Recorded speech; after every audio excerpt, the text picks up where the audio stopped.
అగో నడుచుకుంటూ వస్తుండు కదా సారు, సందు చిన్నగా ఉంది, కారు పట్టది, అదిగాక నడుచుకుంటూ వస్తే 4 సుక్కల పెట్రోల్ అన్న పొదుపు అవుతుందని ఆలోచించినట్టుండు.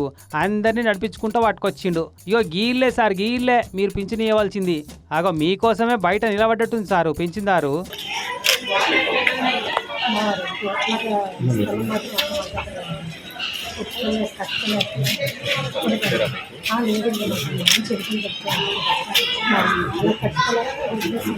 మంచి చెడ్డలు అరుచుకొని 4 ముచ్చట్లు అడిగినట్టు చేసి ఫస్ట్ మామిడి పండ్ల సంచులు, తర్వాత పింఛన్ పైసలు చేతికి ఇవ్వాలి.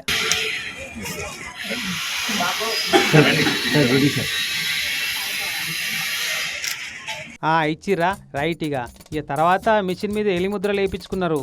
కానీ ఇంటికొచ్చి పింఛనిచ్చుడే గొప్ప ముచ్చట అంటే ఫ్రీగా మామిడి పండ్లు కూడా వాటికొచ్చి ఇచ్చిండు కదా కలెక్టర్ సారు.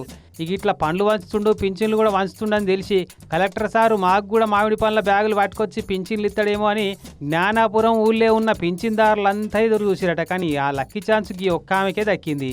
ఇచ్చినోడిచ్చిండు. ఈ ఒక్క నెలల జిల్లాలో ఉన్న పింఛన్దారులందరికీ తలోకిలా మామిడి పండ్ల బ్యాగులు పంపిస్తే తిని యాద్ చేసుకుంటుండే కదా కలెక్టర్ సారు అని ఒక్కరికే పనులిచ్చిపోయిన కలెక్టర్ అభిషిక్త్ కిషోర్ సార్ గురించే ముచ్చట పెట్టుకుంటున్నారు పింఛన్దారులంతా.